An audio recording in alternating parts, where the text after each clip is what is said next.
मैंने टोक्यो घोल के इस वॉल्यूम 1 को सिर्फ और सिर्फ 320 रुपये में खरीदा।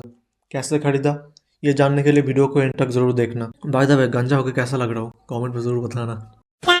आज से करीब 3 या 4 साल पहले मैंने टोक्यो घोल देखा था एंड एट दैट टाइम मेरे पास कोई था नहीं जो कि मुझे बोलता भाई टोक्यो घोल की एनिमी मत देखना, सिर्फ और सिर्फ उसकी मांगा ही पढ़ना क्योंकि उसकी मांगा 10x बेटर है एनिमी से। बट जब मैं 2023 के एकदम आखिर टाइम में रेडिट स्क्रॉल कर रहा था एंड मुझे पता चला कि टोक्यो घोल एंड टोक्यो घोल मांगा दोनों ही बिल्कुल अलग है एंड कितनी अलग हो सकती है ये जानने के लिए मैंने ये वाला मांगा खरीदा था। एंड जब मैं इसकी मांगा को ख़त्म किया I was totally shocked. After finishing the मांगा आउट से दैट द मांगा is 10x better than the enemy. एक दो कैरेक्टर की डिफरेंस होगी या फिर एक दो आर्ट की डिफरेंस होगी, इससे ज़्यादा कुछ नहीं होगा ना, लेकिन बहुत बहुत ज़्यादा डिफरेंस है। एंड ये वाला जो मांगा है ये एकदम ओरिजिनल मांगा है, इसका पेज क्वालिटी सब कुछ मैं इसका एक रिव्यू बनाऊंगा। सो अगर आप लोग इसका रिव्यू चाहते हो तो कमेंट में ज़रूर बताना। एंड तब से लेकर अब तक Tokyo ghoul manga is one of my favourite. And जिन लोगों को टोक्यो घोल मांगा और एनिमे के बारे में नहीं पता उन लोगों को अगर एक ही लाइन में बताऊँ तो एक लड़का होता है केन कानिकी नाम का एंड उसके शहर टोक्यो में बहुत सारे घोल्स रहते हैं जो इंसानों की तरह ही दिखते हैं। एंड घोल्स का मतलब क्या होता है, जो कि इंसानों को खाते हैं। एंड कानिकी एक बहुत ही सुंदर लड़की के ऊपर फिदा हो जाता है एंड वो सुंदर लड़की घोल थी एंड वही घोल बाद में जाके कानिकी को ऑलमोस्ट मार ही देता है बट किसी तरह बच जाता है कानिकी। औरत का चक्कर बाबू भैया, औरत का चक्कर। एंड ये सब होने के बाद कानिकी ऑलमोस्ट मर ही जाता है, लेकिन फिर उस घोल की हार्ट कानिकी के हार्ट के साथ रिप्लेस किया जाता है एंड कानिकी बच जाता है। लेकिन ट्विस्ट ये है कि कानिकी अभी हाफ घोल एंड हाफ इंसान बन जाता है एंड अभी उसे इंसानों की तरह कुछ भी खाने का मन नहीं करता, उसको भी इंसानों का मांस खाना है, इंसानों को खाना है। अभी यही देखने की बारी है कि कानिकी इससे बच पाता है या फिर कानिकी हमेशा के लिए घोल बन के रहता है। अभी हम लोग वीडियो के मेन पॉइंट पे आते हैं जहाँ पर हम लोग बात कर रहे थे कि इसकी मांगा एंड इसकी एनिमी में कितनी डिफरेंस है। देखो, अगर हम लोग इसकी मांगा एंड एनिमी की साइड बाय साइड कंपैरिजन करें तो ये वाला वीडियो बहुत लंबा हो जाएगा एंड मेरे पास उतनी एनर्जी एंड टाइम दोनों ही नहीं है। सो मैं आप लोगों को 4-5 मेन पॉइंट दिखाऊंगा जहाँ पर एनिमी एंड मांगा दोनों ही बिल्कुल अलग था। Number 1, Suzuya's injury. देखो, एनिमी में हमें दिखाया गया है कि जब शुजुया आउल के साथ फाइट कर रहा था तब उसकी लेग टूट गई थी, लेकिन ये सिर्फ और सिर्फ एनिमी में ही हुआ था। मांगा में ये वाला सीन थोड़ा ब्रूटल था एनिमी से।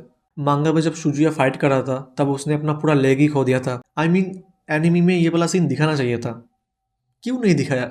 I don't know, may be कुछ वायलेंस की वजह से, may be, I don't know. And ये वही स्टूडियो है जिन्होंने नारुतो बनाया था, लिटरली।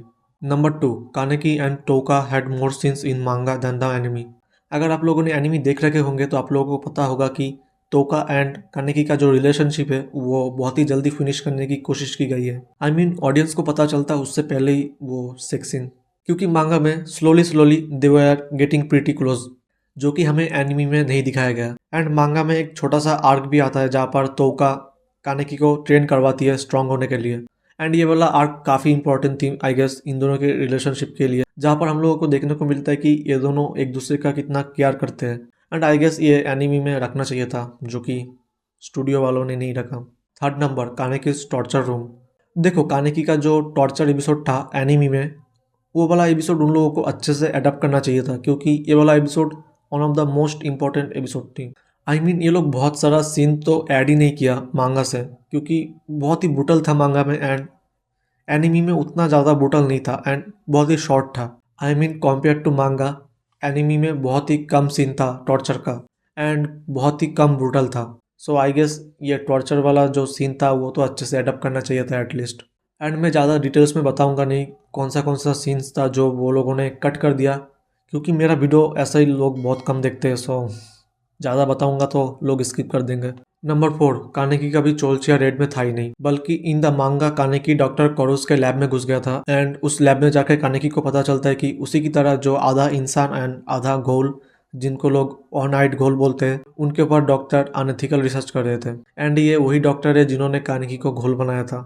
आई मीन भाई, आप लोगों को कितनी जल्दी थी स्टूडियो वालों, इससे अच्छा तो आप लोग एनिमी नहीं बनाते, मांगा को मांगा की तरह ही रख देते। एंड फिफ्थ, कानेकी का हेयर चेंज मांगा में कुछ और वजह से हुआ था। एनिमी में हम लोगों को जो सडन चेंज दिखाया गया उसकी वजह से नहीं हुआ। एक्चुअली जेसन कानेकी को 10 दिनों से टॉर्चर कर रहा था एंड इसी टॉर्चर की वजह से कानेकी को एक सिंड्रोम आ जाता है जिस सिंड्रोम का नाम है एंटोइनिटे। आई गेस मैं प्रोनाउंस ठीक से कर रहा हूँ, एंटोइनिटे। सो इसी सिंड्रोम की वजह से कानेकी का हेयर वाइट हो जाता है। आई मीन फिर भी एनिमे में जो सीन दिखाया गया था वो भी थोड़ा आई मीन कूल था, अचानक से वाइट हो जाना। आई गेस स्टूडियो वालों ने ये दिखाने की कोशिश की कि कानेकी के अंदर जो इनोसेंट सोल था वो अभी नहीं रहा, अभी कानेकी बिल्कुल डिफरेंट पर्सन बन गया। आई मीन शायद वो लोग ये दिखाने की कोशिश की, आई डोंट नो।